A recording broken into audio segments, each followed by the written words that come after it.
I had everything. A beautiful woman by my side, everything you can imagine. But one mistake, one decision changed everything. I mean, was it such a big deal to want to be more like God? To be wise? But that one thing, I never realized how much would come from that. It wasn't too long after my life fell apart, I had a son. I found joy again, and then in another. But I lost both of them. I found myself alone with only my wife, starting over for a third time. After a lot of lonely years questioning why did I disobey God, we had a third son. This one would become the line that the entire world would come from. You know, I regret eating the fruit, not listening to God, but it's what we all struggle with, isn't it? Because we're given everything we ever need, but we still want more. I still wanted one more thing. The only thing he told me that wasn't for me. My name is Adam. That's right, today we're talking about Adam, the first man ever created by God. Now, Adam's story is actually very short, but it starts in Genesis chapter 2, verse 7. Then the Lord God formed the man of the dust from the ground and breathed into his nostrils the breath of life, and the man became a living creature. Now, after God made the man, it says he planted a garden in Eden, put the man there to work it, to keep it up. But I want to point out, the word Adam, the name Adam, it's actually not used at all yet. He's just called the man. But it says quickly he found out it wasn't good for man to be alone, so he wanted to find a helper that was fit for him. Now, the Hebrew word for helper actually means much more than that. The full richness of the word is actually breathtaking, and I want to break it down for you. It's really talking about someone who is a complement to the man. Someone who is equal, but also in a way that's independent. It conveys a partner who is strong and capable. And I love that after the woman is created, she's not called Eve yet. And this is very important because the woman, it says the woman, is the bone of my bones and the flesh of my flesh. And she's called woman because she's taken out of man. She's a part of him. And we know this is true because right after that it says, therefore a man shall leave his father and mother and hold fast to his wife, and they shall become one flesh. It literally says that they are one.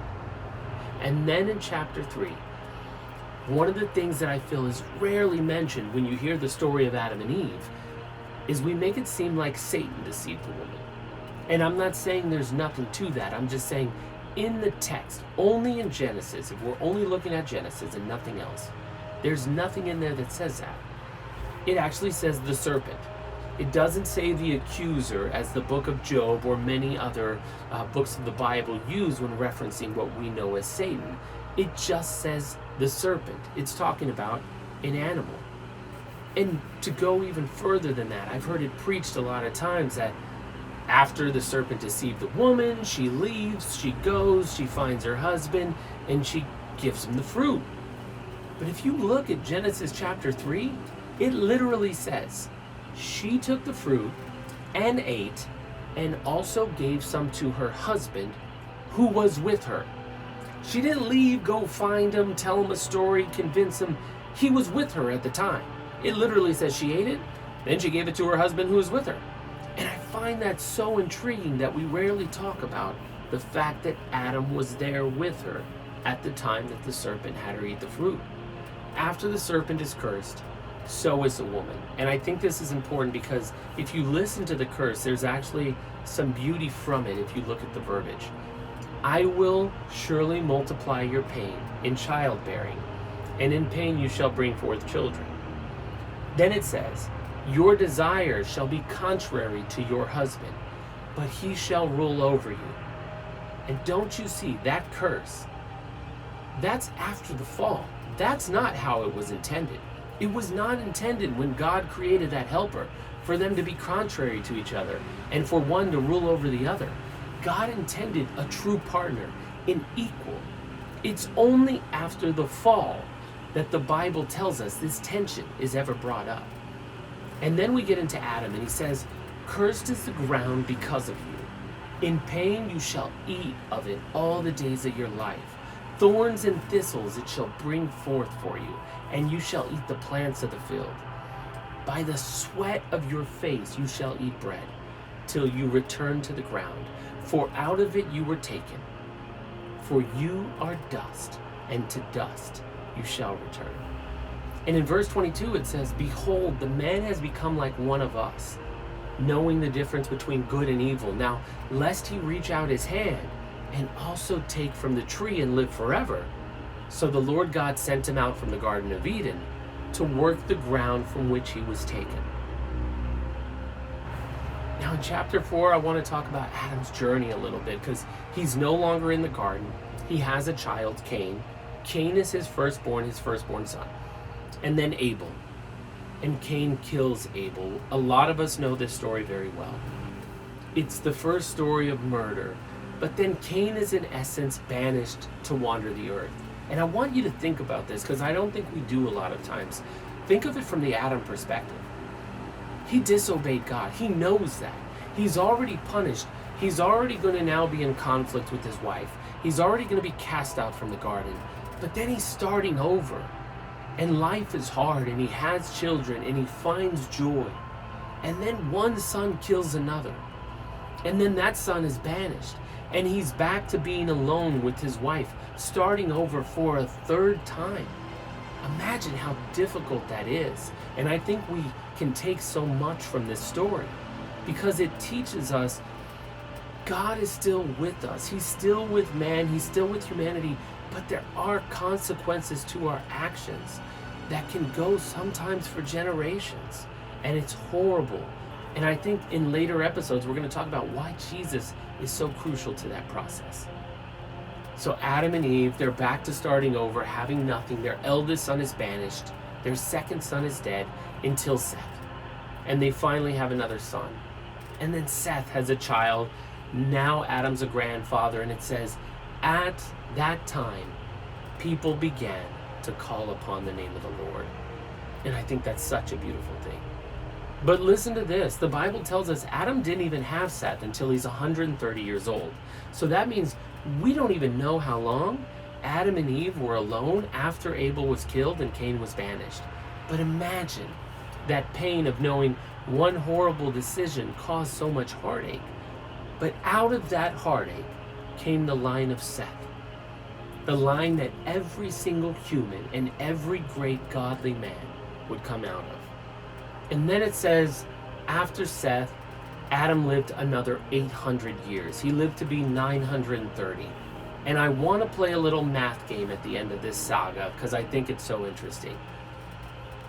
Adam was 130 when he had Seth. And then the Bible says he became a grandfather to Enosh at 235. And at 325, he became a great-grandfather. At 395, he became a great-great-grandfather. And at 460, he became a great-great-great-grandfather.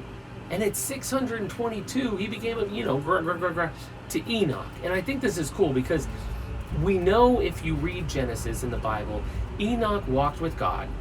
And Genesis chapter 5 tells us Enoch walked with God and God took him.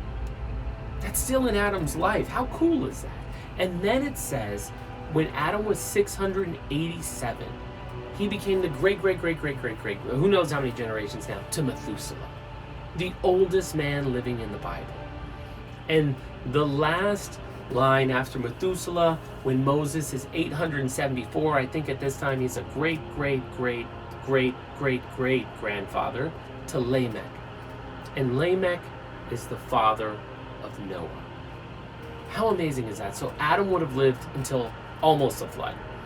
But this is a great point to talk about history versus legend, because many people get Genesis chapters 1 through 11 confused with ancient history. Genesis chapters 1 through 11, biblical scholars look at this as the early legends, the oral traditions. We have to remember, for thousands of years, stories were told orally that were never written down. And some of these stories was about how the world was created. Adam and Eve were never meant to be looked at strictly as historical figures. They were meant to be a tradition to teach the world about how one God created the world. You have to remember, at this time, the world believed in many gods, and this oral tradition was to tell, no, not many gods. It was one God, the one true God, who created the earth. And it was also to tell why the world is the way that it is. Because of sin, because of the fall of mankind, of human nature. Now, this does not mean that there's not history in it. The word truth at that time, to those people, meant there was truth in the message, because God created something beautiful, and mankind wanted more. They wanted more than God. They wanted more than what God gave them. And so they disobeyed God and forever changed humanity. And that is the story of Adam.